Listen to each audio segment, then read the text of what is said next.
ये कहानी काल्पनिक है। इसका वास्तव घटनाओं से कोई संबंध नहीं है।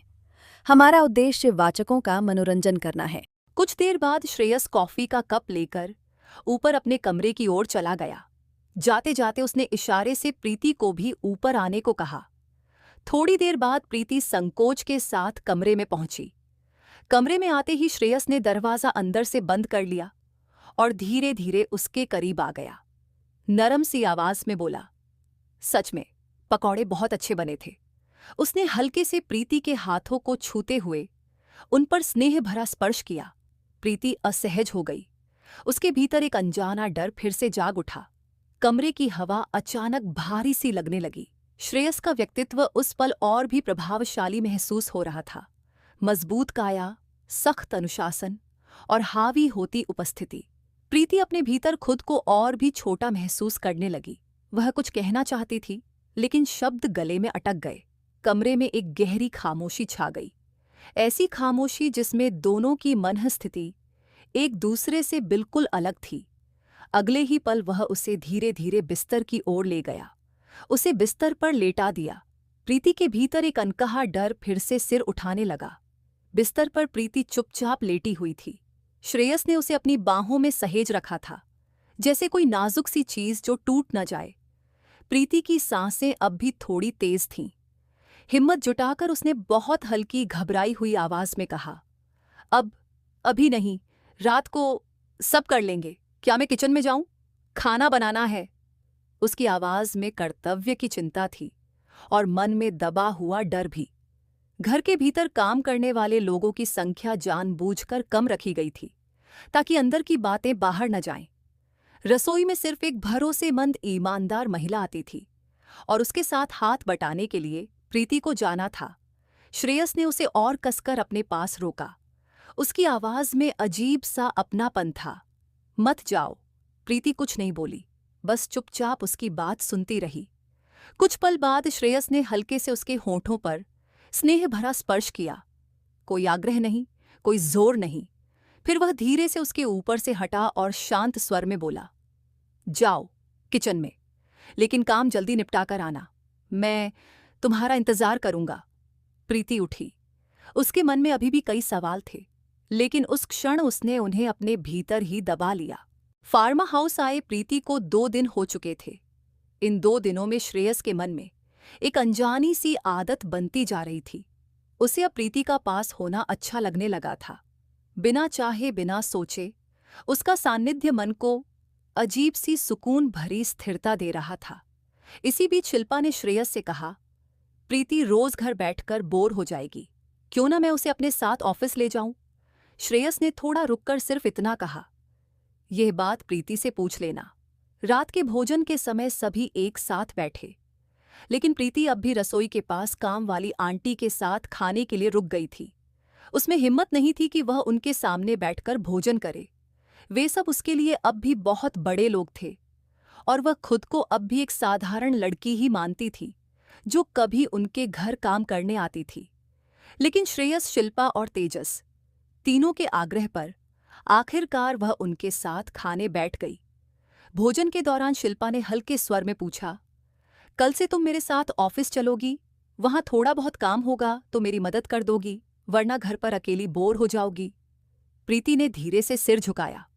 वह बोली, घर में काम के लिए आंटी हैं, गार्डन और सफाई के लिए भी लोग आते हैं। मैं यहां रह लूंगी। शिल्पा ने फिर भी उसे समझाने की कोशिश की, लेकिन प्रीति ने घर में ही रहना पसंद किया। उसका मन अब भी बाहर की दुनिया से ज्यादा इन दीवारों के भीतर खुद को सुरक्षित महसूस करता था। भोजन के बाद श्रेयस अपने कमरे की ओर चला गया। जाते जाते उसने नजर के इशारे से प्रीति को जल्दी आने को कहा। प्रीति ने अपने काम शीघ्र समेटे और कमरे की ओर बढ़ गई। कमरे में प्रवेश करते ही श्रेयस ने हमेशा की तरह दरवाजा भीतर से बंद कर लिया और सोफे पर बैठ गया। उसने प्रीति को अपने पास आने का संकेत किया। प्रीति के मन में असहजता थी, संकोच था। फिर भी वह धीरे धीरे उसके पास पहुंची और खड़ी रही। श्रेयस ने बिना देर किए उसे अपने पास खींच लिया और अपनी गोद में बैठा लिया। प्रीति का शरीर सिकुड़ गया, मन घबरा उठा।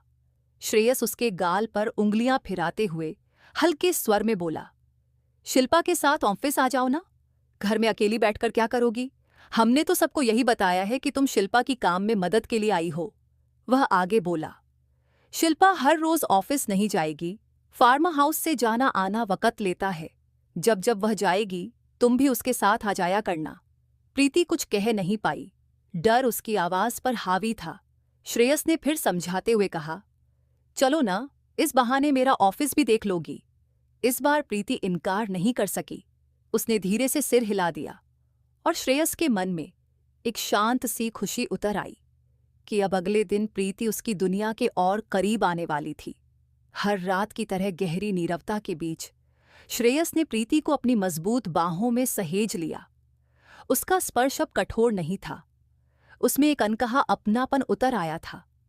वह प्यार भरे स्पर्श से उसे आश्वस्त करता, हल्के से उसके माथे पर चुंबन रख देता। प्रीति ने धीरे धीरे महसूस किया कि श्रेयस का व्यवहार अब बदल रहा था।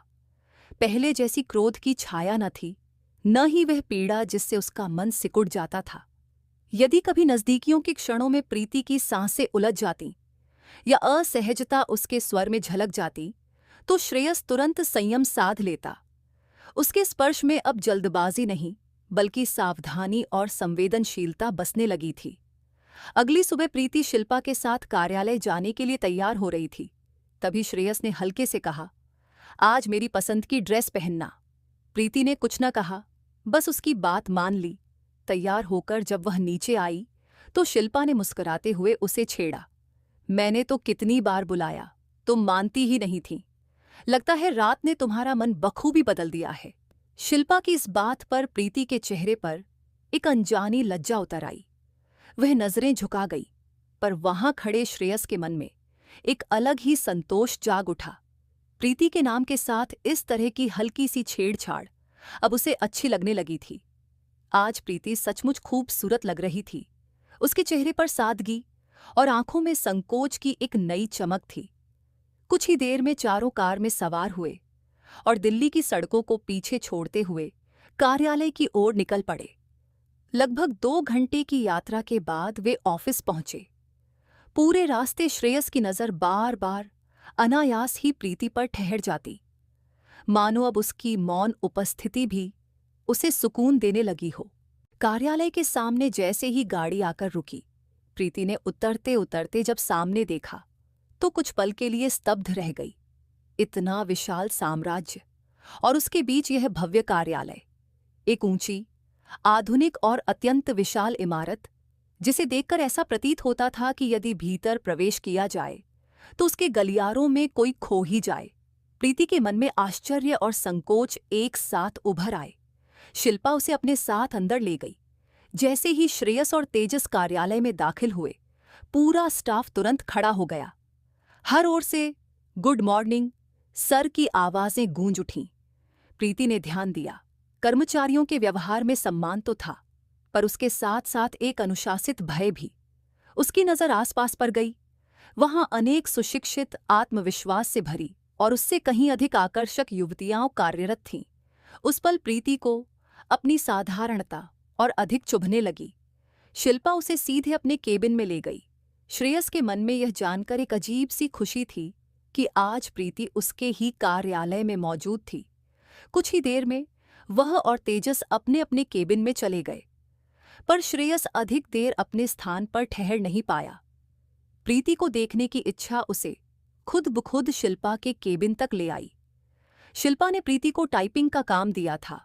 प्रीति पूरी एकाग्रता से कीबोर्ड पर उंगलियां चला रही थी, पर जैसे ही श्रेयस की उपस्थिति का आभास हुआ, उसका मन अस्वस्थ हो उठा।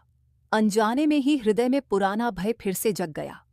वह अब भी उसके क्रोध को नहीं भूली थी।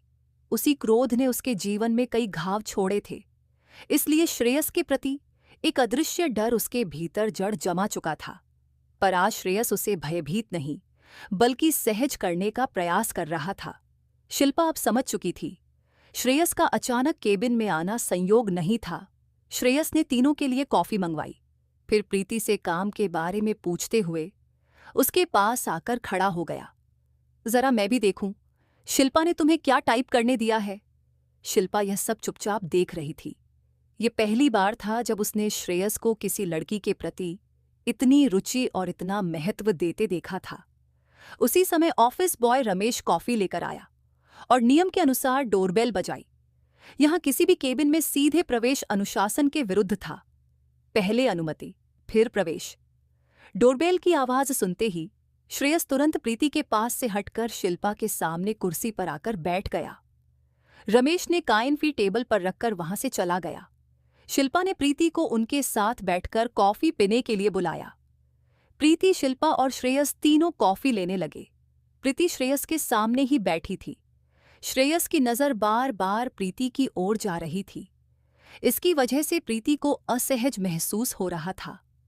शिल्पा ने भी नोटिस किया कि श्रेयस कुछ ज्यादा ही प्रीति में खोया हुआ है। कॉफी पीने के बाद प्रीति फिर से अपनी सीट पर जाकर टाइपिंग का काम करने लगी। उधर श्रेयस की भी एक क्लाइंट के साथ मीटिंग थी, इसलिए वह वहां से चला गया। ऑफिस की छुट्टी होने के बाद चारों लोग एक साथ घर लौट आए। रात का खाना खत्म होने के बाद श्रेयस ने इशारों ही इशारों में प्रीति से कहा कि वह जल्दी से कमरे में आ जाए।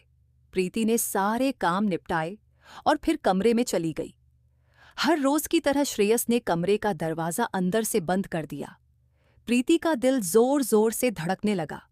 श्रेयस उसके पास आया, उसे अपने करीब खींचकर अपनी बाहों में भर लिया और मुस्कुराते हुए बोला, आज तुम मेरे ऑफिस आई थीं। सच कहूं, मुझे बहुत अच्छा लगा और आज तुम बहुत खूबसूरत लग रही थीं। इतना कहकर उसने प्यार से उसके गाल पर एक किस किया और फिर बड़े प्यार से उसे बिस्तर पर लेटाया। श्रेयस ने बड़े प्यार से प्रीति की तरफ देखा और पूछा, अच्छा बताओ, तुम्हें मेरा ऑफिस कैसा लगा?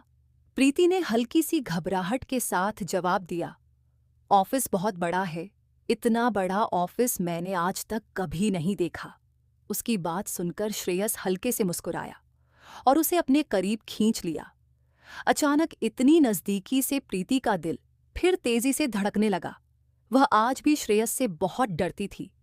उनके बीच बीते हुए कुछ पल उसके जहन में बार बार ताज़ा हो जाते थे, इसलिए उसके सामने आते ही वह सहम जाती थी। कुछ पल बाद प्रीति ने धीरे से कहा, आपके ऑफिस में जो लड़कियां काम करती हैं वो बहुत सुंदर हैं और बहुत मॉडर्न भी। श्रेयस उसके चेहरे को देखते हुए हल्का सा मुस्कुराया और बोला, हाँ हैं तो, लेकिन आजकल मुझे सादगी बहुत पसंद आने लगी है।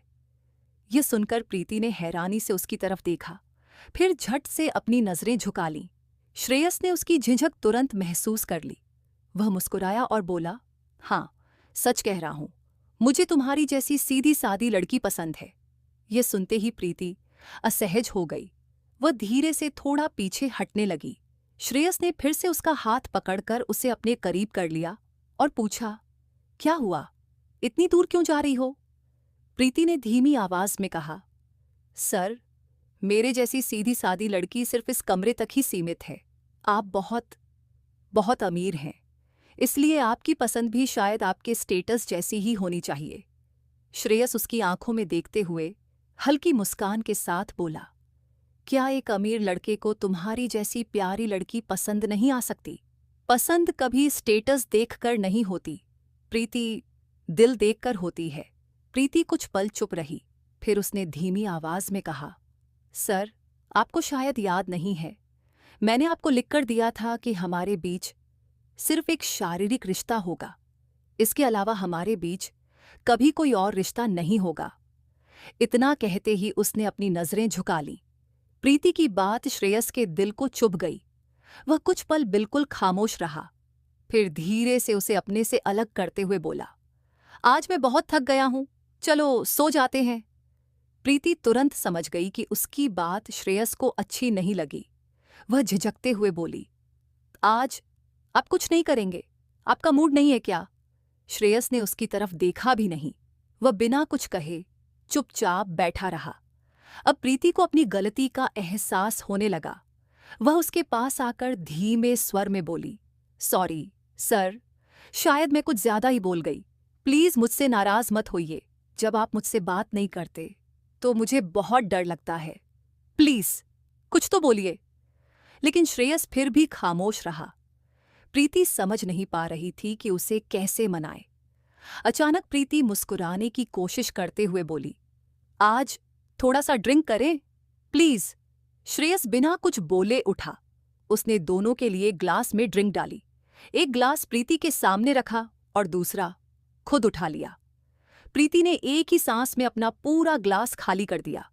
फिर मासूमियत से बोली, एक और प्लीज। श्रेयस ने बिना कुछ कहे उसके लिए दूसरा ग्लास भर दिया, फिर तीसरा। अब शराब का असर धीरे धीरे प्रीति पर दिखाई देने लगा था। उसकी आंखों में हल्की सी खुमारी उतर आई थी। जब वह चौथा ग्लास मांगने लगी तो श्रेयस ने सख्त लहजे में कहा, बस प्रीति, अब और नहीं। लेकिन नशे में डूबी प्रीति बार बार जिद करने लगी, प्लीज, सिर्फ एक और। वह उठकर उसके बिल्कुल करीब आ गई। फिर अचानक उसने श्रेयस के गाल पर एक हल्का सा किस कर दिया और मासूमियत से बोली, अब तो दे दीजिए प्लीज, सिर्फ एक ग्लास। श्रेयस कुछ पल के लिए बिल्कुल स्तब्ध रह गया। इतने दिनों से हमेशा वही उसे छूता था, लेकिन प्रीति की तरफ से कभी कोई प्रतिक्रिया नहीं मिली थी। आज पहली बार उसने बिना किसी झिझक के खुद उसे चूम लिया था। उसने गहरी सांस ली और सख्त आवाज में कहा, ठीक है, सिर्फ एक आखिरी ग्लास, इसके बाद बिल्कुल नहीं। प्रीति ने मुस्कुराते हुए सिर हिलाया। उसने आखिरी ग्लास भी खत्म कर दिया। अब शराब का असर पूरी तरह उस पर हावी हो चुका था। उसकी आंखें नशे से बोझिल थीं, चेहरे पर मासूम सी मुस्कान थी और वह अपने होश पर पूरी तरह काबू में नहीं थी। उसी नशे की हालत में प्रीति लड़खड़ाते कदमों से श्रेयस के पास आई। वह उसके बिल्कुल करीब आकर धीमे से बोली, सॉरी ना सर, अब कभी ऐसा नहीं बोलूंगी, प्लीज मुझसे बात कीजिए ना। श्रेयस ने शांत स्वर में कहा, प्रीति अब सो जाओ, कल बात करेंगे।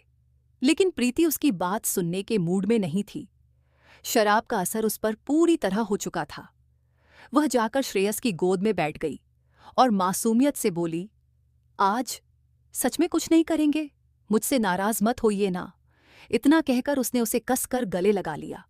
एक पल के लिए श्रेयस बिल्कुल शांत हो गया। प्रीति की वह मासूम सी झप्पी उसे भीतर तक सुकून दे रही थी।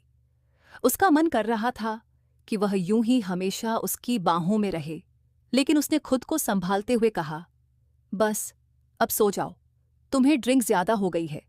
लेकिन प्रीति फिर भी नहीं मानी। वह मुस्कुराते हुए बोली, मुझे आज नींद नहीं आ रही, आप ही मुझे सुलाइए। इतना कहकर उसने पहले उसके माथे पर एक हल्का सा चुंबन दिया, फिर बिना कुछ कहे उसके होंठों पर भी अपने होंठ रख दिए। उस पल श्रेयस कुछ क्षणों के लिए स्तब्ध रह गया। आज पहली बार प्रीति अपनी मर्जी से उसके इतने करीब आई थी। उसके इस अपनापन ने श्रेयस के दिल को गहराई से छू लिया।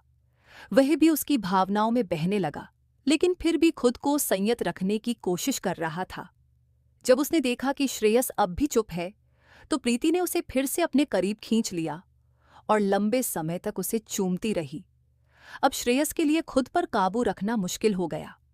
उसने भी उसे अपनी बाहों में भर लिया और उसके चुंबन का जवाब दिया। रात धीरे धीरे और गहरी होती गई। दोनों एक दूसरे के करीब, एक दूसरे का साथ महसूस करते हुए आखिरकार एक दूसरे की बाहों में ही सो गए। सुबह हो चुकी थी। कल रात ड्रिंक पीने की वजह से प्रीति गहरी नींद में थी।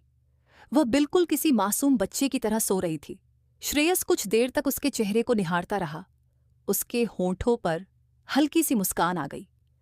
उसने प्यार से उसके माथे पर एक चुंबन दिया और फिर फ्रेश होने चला गया। थोड़ी देर बाद प्रीति की आंख खुली। घड़ी पर नजर पड़ते ही वह घबरा गई। अरे, इतनी देर हो गई। वह जल्दी जल्दी तैयार होकर नीचे आई, लेकिन तब तक श्रेयस और तेजस ऑफिस के लिए निकल चुके थे। शिल्पा मुस्कुराते हुए बोली, पहले नाश्ता कर लो, फिर हम दोनों मंदिर होकर आते हैं। प्रीति ने हल्के से सिर हिलाया और नाश्ता करने बैठ गई।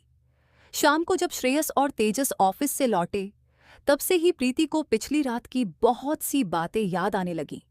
उसे श्रेयस के सामने जाने में शर्म महसूस होने लगी। वह उसकी तरफ ठीक से देख भी नहीं पा रही थी। प्रीति का यह बदला हुआ व्यवहार तेजस और शिल्पा ने भी नोटिस कर लिया, लेकिन दोनों ने कुछ नहीं कहा।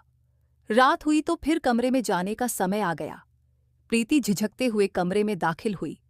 उसके अंदर आते ही श्रेयस ने हमेशा की तरह दरवाज़ा अंदर से बंद कर दिया। फिर वह शरारती अंदाज में मुस्कुराया और बोला, तो आज भी ड्रिंक चाहिए? वह हल्का सा हंसा और आगे बोला, वैसे जब तुम ड्रिंक करती हो तब तुम मेरे साथ बहुत खुलकर पेश आती हो। ये सुनते ही प्रीति का चेहरा शर्म से लाल हो गया। उसने नजरें झुकाते हुए धीरे से कहा, नहीं, आज नहीं। और वह शर्म से अपना चेहरा नीचे झुका गई। उस दिन भी श्रेयस ने हमेशा की तरह प्रीति के साथ अपना समय बिताया। धीरे धीरे यही उनकी रोजमर्रा की जिंदगी का हिस्सा बन गया था। इस कहानी का अगला भाग देखने के लिए कृपया चैनल को सब्सक्राइब और वीडियो को लाइक करें। धन्यवाद।